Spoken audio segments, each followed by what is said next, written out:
Hopefully you can see 100%. Get this loaded up, then we're going to go and do a 55% range test. For this video I'm going to repeat a range test that I did with when it was completely standard. Now we've got the Dirty Bike X-Ring primary chain and we've got the DID X-Ring secondary chain, and we've got some range increases. So what I want to do today is repeat that same ride. I did a 100 to 45% battery, and we did, I think it was about 21 miles. I'm going to go to the same place, do the same sort of riding style, same green lane, and see if we get any, see if we can replicate the same sort of range increases. So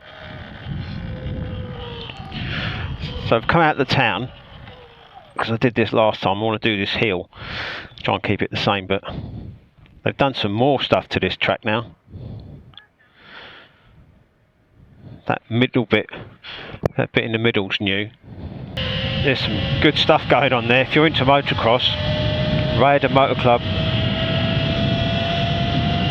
seems to be where it's at. Look at that. And I think they go through that bomb hole as well when they're doing Giros. They extend it even further, so it's not just that track. And the other thing is, I don't know if you can make it out, there's a smaller bit over there. It's like well, I went there for an Super Enduro a couple of years ago. Was it a couple of years? Yeah, last year maybe. Can't remember now. But yeah, it's the track's big enough as it is, but there's a lot going on there. Right, get back in the town and then we'll head to the green lane. Now, one thing I haven't done, I took a note of the battery percentage. Obviously I filmed that, but I didn't look at the mileage. I've got the app going, but I want to see what the speedo's doing as well. Speedo, odometer. So at some point I'm going to have to try and stop and see if I can see it on my little action cam on the screen, see where we actually are. Right, okay. I can't see what the start mileage was. I'll have to figure that out when I get this footage home. The screen's just too small, but I think it was 146 miles that we've done, and it's on 154. But anyway, this is 10%, so we're at 154 indicated at the moment. I'll find out what the start was when we get in. But I'm just going to ride this lane now, and then we'll get to the top, and I have to go down a little bit like I did last time. I'm going to do a similar sort of route.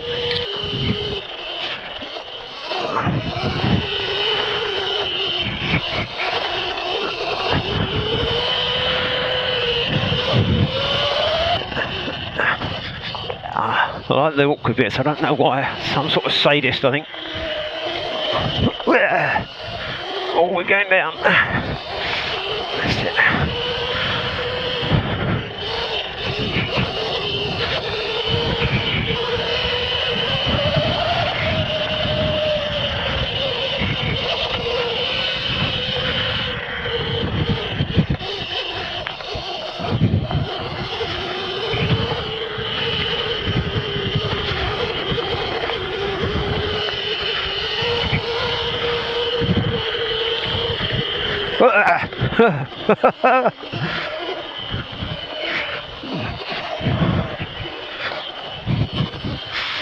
I'll tell you what, people would do these in cars.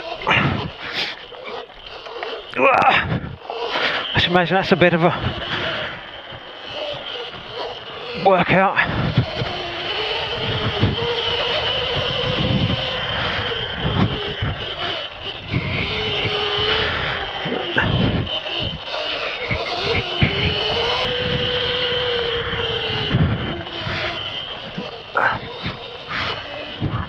Oh, big, there we go.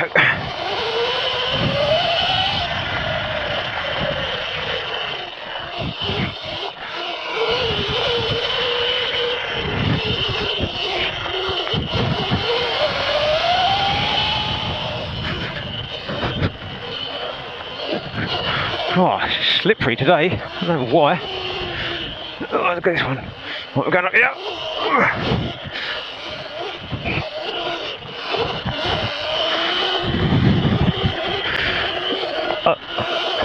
think this electric, the power of this thing gives you a lot of confidence to think, well, this could definitely get up there. I think my only concern is, will I still be holding on to it when we get to the top?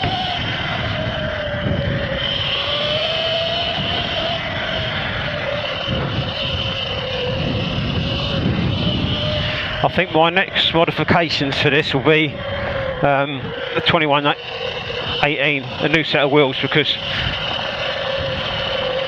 my back wheel, the spokes are going rusty already, and this hasn't been out in the wet. The only time it's been nearly wet was when the first time I rode this lane, and there was puddles, which I tried to avoid most of them,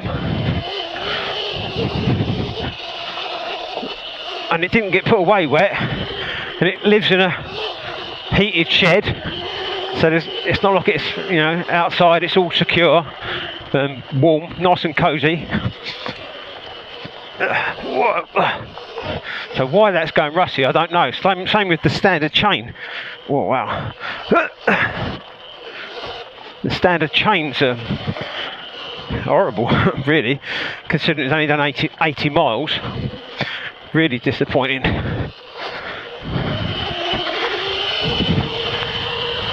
So yeah, 1821 front wheel. Some better quality ones, hopefully, because I don't like the fact it's only surface rust, but I mean, it shouldn't be doing that. Not in the flipping decent weather. So, but that's a modification that's going to have to wait, because it's expensive. You know, it's not just like the 600 quid for the wheels. Got new tyres, and then either tubeless or mousses, whichever route I'll go down. Probably looking at £1,000, I should imagine, easy.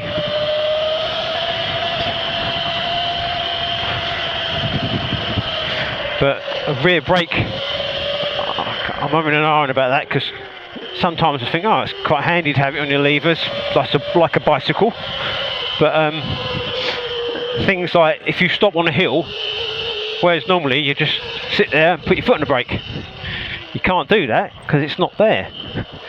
So if you're doing something with your hands, there is a parking brake on this, but this will ride off with that on. I found that out the other day, which is frustrating. Back brake gets nice and warm. But normally, yeah, you just put your foot on the brake and you get hands free then. And I automatically do that because that's all I've ever been used to. And then you have to kind of either do whatever you're doing one-handed, or wedge your front wheel into the curb if there is one, or a rock or whatever. So I don't know, I might go down that route yet. But again, that's a couple hundred quid, so I don't know, is it really worth it?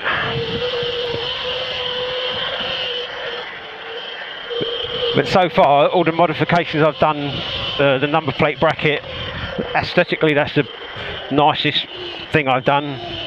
The chains, these chains. Oh look, water. These chains. But one of the most useful thing I've done was the cheapest, and it's literally the charger lives under the seat, and it just fits. But the actual charging cable that goes to the bike is an absolute mare. It just wants to unravel, and when you're trying to put the seat on, it can be a real pain in the butt. But there's two plastic trims near it, and I'll just wedge the cable tie in there and put a bit of Velcro strip around it. And that's kind of the best. This is sad. That's kind of the best thing I've done from a functionality point of view. Obviously, if this range increases, that might trump it. But from a everyday, taking it on, putting it on charge, and then fighting to get that seat on because the stupid cable keeps wanting to argue with you. One cable tie and a bit of Velcro, you know, these Velcro strap things. Cinches it up lovely, just holds it in place, stops it from unravelling. That's the problem, it's a thick cable, it just unravels. But yeah, so yeah, we're what, 157 miles now, and it didn't stay standard for long. Not that changing a chain's really Ah, this is the top. Right, now when I did the other video, I drove down here a bit to see what was going on. So, because it's downhill and then uphill, I'm going to do the same thing again. 80%. So that took 10% getting up there. Right, been down now, back up again now.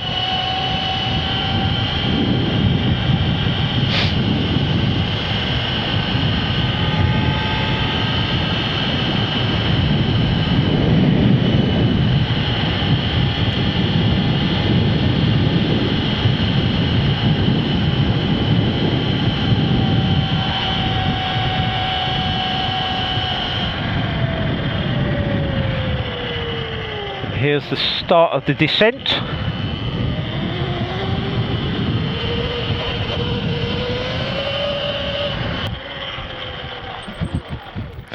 See what that trip says.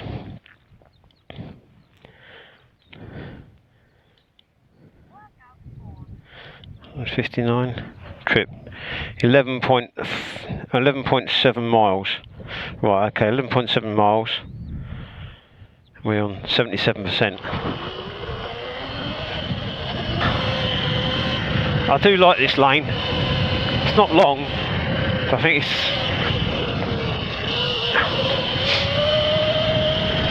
it's interesting. It's cracking views as well. Look.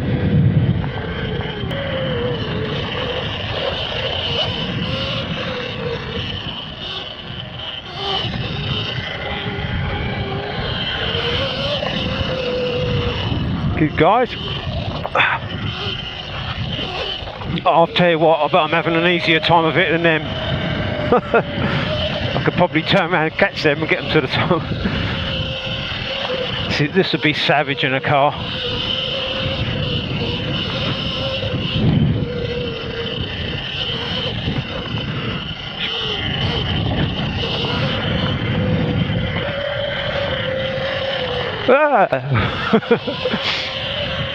I'll tell you what, I mean, I'm no expert or anything, but the shocks absorb it up quite nicely there. For my weight, about 11.5 stone, I mean, you probably bottom it out if you jump this, but some of them are quite steep. And it doesn't feel like you're going horribly wrong anytime soon.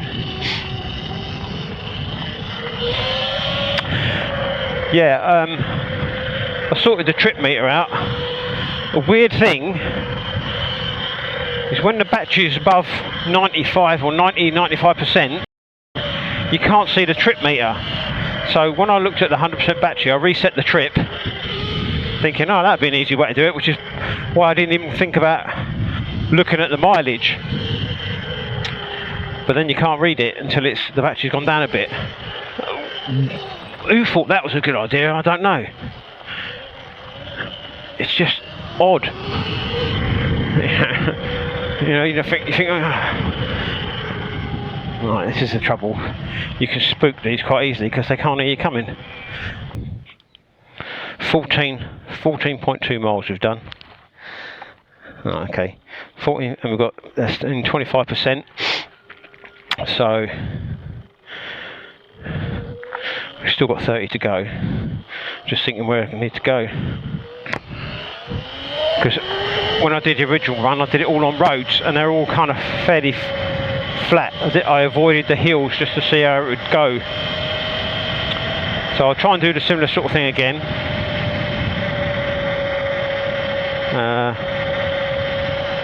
21 to beat. So we've got 30% to do another 7 miles. I think we're going to manage it.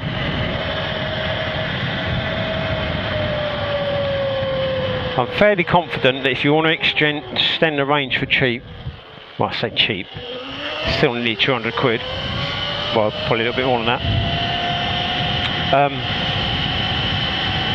X-ring primary, X-ring main chain is the combination to go for. And some people are concerned about the noise, but there we go, 30 mile an hour. 50 mile an hour, it's not noisy. Might be if you haven't got a crash helmet on, but then that's down to you, mate. That's a whole nother issue. That's 21 miles. I've no idea if you can see this. 21 miles and we're on 62%. So we've still got 17 to go. Yeah. Don't know what that is. However, could do some more riding. Bear with me, my camera's gone flat and it's just constantly windy up here. 45%. If I put the stand up,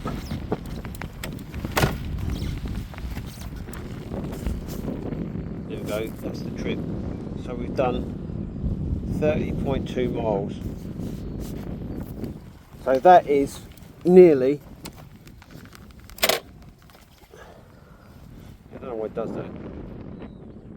Alarm 117, why not just say stand down or just leave the trip alone. But yeah, that's nearly 10 miles improvement just by changing them two chains. Right. Anyway, get out there. Look at that. Good. Uneven ground. So if you want a cheap modification that's going to increase your range, X-ring chain at the back, X-ring chain at the front seems to do the business. 10 miles over 45% range. Pretty happy with that. Anyway, hope you like this video. Stay safe, I'll see you on the next one.